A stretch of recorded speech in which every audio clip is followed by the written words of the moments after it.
Do you recognize that feeling when you're just tossing and turning in bed, no position feels comfortable, and you simply can't fall asleep? Out of boredom, you decide to scroll through your phone until you're really tired, and then you quickly end up on YouTube. After browsing for a while, you suddenly see the video title, Scary Stories, and surprised, you're not ready to sleep yet. When I was a child, I always had an imaginary friend. At least, I think he was imaginary. Today, I'm not so sure anymore. I would see him occasionally in the house. He was a man, always standing in the shadows. He was completely black, and his face looked charred, like a lit match. I could never see his face, only his red eyes. He had terrible eyes. Even now, as I think back, shivers run down my spine. He would appear randomly and without warning. Sometimes I'd be playing with my toys in my room, and then I'd suddenly see him appear in the corner of my eye. He never made any noise, never said a word. All he did was stand and look at me. Then just as quickly as he came, he would suddenly disappear. As I grew up, I saw him quite often, so I got fairly used to his presence. It got to the point where when he appeared, I didn't even bother to look up. All I felt were his eyes burning into my back. My family knew about him, but they never saw him themselves. My parents thought it was cute that I had an imaginary friend, until I told them what he looked like. My sister was the only one who believed he existed, and she said she was afraid of him. I remember one evening in the bathroom washing my hands. I was standing on a stool to reach the sink. Suddenly, I saw a man with red eyes appear in the corner of my eye, and I saw him walking up the stairs. I immediately ran to my sister to tell her the man was there. She came running out, but just before she could see the man, he backed away and disappeared from view. As soon as my sister went back into her room, the man slowly reappeared. I gave up trying to show him to other people because every time I called someone, he would vanish. It was clear he didn't want to be seen by other people. Eventually, we moved. I remember seeing the man with the red eyes behind a window as we drove away for the last time. He didn't follow us, and that was the last time I saw him. Now, thinking back all those years later, I was convinced he was something I had made up. Years went by without me seeing him even once, until last night.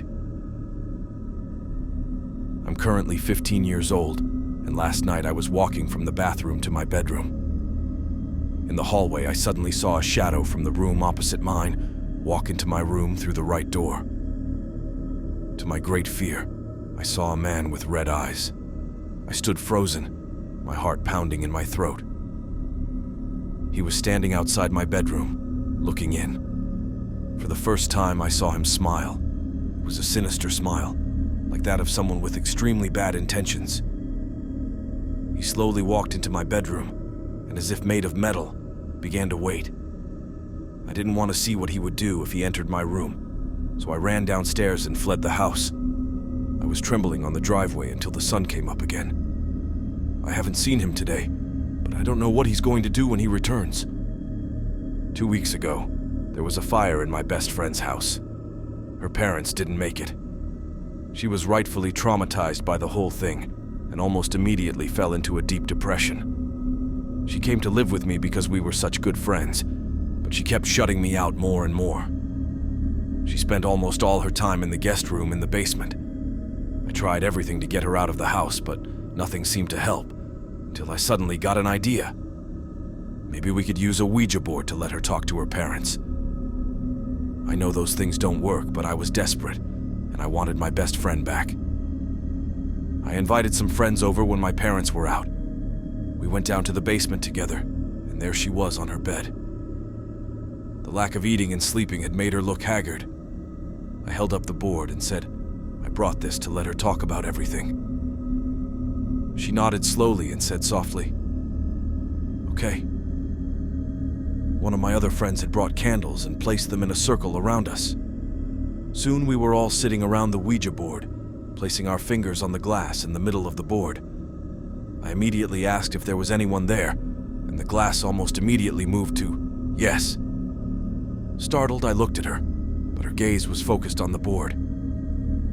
"Who are you?" she asked, and the board spelled out, "Mom and Dad." I saw a tear roll down her face. "I miss you," she said. "I miss you so much." "Who?" she asked, surprised. The glass moved again. "How can you be there? You died in the fire." My friends started to get scared, and so did I, and wanted to stop. One of them started screaming that she wanted to continue. I didn't know what to believe because, since last night, I had seen my family for what they had done, and that thought made me sick. Then the glass started moving again. "Come home. Can I bring my friends?" he asked. The glass slid to yes. I looked up at the girl I had tried to help and saw a wicked grin on her face. Her eyes rolled back into her sockets and she screamed, "Bring us home!" Around us, the candles fell over, and soon the entire basement was on fire. We tried to get away, but our fingers seemed glued to the board. All I could do was watch as the fire consumed the house from the inside out. The definition of sleepwalking is a sleep disorder in which people get out of bed during sleep. It's possible for the person to perform various actions, only sometimes these actions can have a sinister and unstoppable purpose. I am the youngest of 3. My parents are the most boring people to have ever walked this earth. We live in a small village that is also boring. The only fun thing about my family is that we are all sleepwalkers. We can do amazing things in our sleep. My eyes cook and clean while they sleep, and my parents can write entire books while sleeping. For us, sleepwalking is painless, a switch that suddenly flips. When you're 17, I'm only 16 now, but my birthday is in 2 days. We always celebrate it big, as if it's your most important birthday.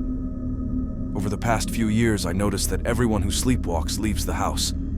I never knew exactly what they were doing, but I decided to follow them the night before my birthday. Then I would know what I would probably do if I started sleepwalking. I waited until the night before my birthday and stayed awake until 2 a.m. Then I suddenly heard the room doors open, and I knew it was time. I got up and slowly opened my door and walked like a zombie behind the rest of my family. Everyone was there, and everyone was slowly walking downstairs. We entered the house and I saw pictures of a family. I thought I recognized the father of the family as my father's boss from work. I remember my father saying during dinner that he had a terrible fight with his boss earlier that day, and I started to worry. It didn't feel right to just walk into someone's house, but the curiosity was too great. I followed everyone slowly upstairs. We walked into the bedroom of my father's boss and his wife, and my mother, father, and brothers each chose a corner of the bed, while I remained frozen in the doorway. Quietly, they all pulled out a knife and silently slit the throats of my father's boss and his wife. I sprinted home. I didn't know how quickly I had to get into my room, locking my door. Their own parents and brothers were murderers. The next morning, I opened my eyes and the door was locked. Apparently, I had fallen asleep, my clothes covered in sweat. It was my birthday and I had to confront my family. On the way downstairs, I still couldn't understand why my father's boss was the victim this morning. Killing someone in their sleep because you hate them. That thought thawed through my head, because since last night, I had seen my family for what they had done, and that thought made me sick. Once downstairs, I saw my family sitting lifeless at the table, and body parts hung over the chairs. Everyone's throat had been cut, and I realized that my clothes and hands were covered in blood. Their blood. That's the end of this video, and hopefully you won't have any shadow people or sleepwalkers bothering you tonight. Thanks for watching and see you next time.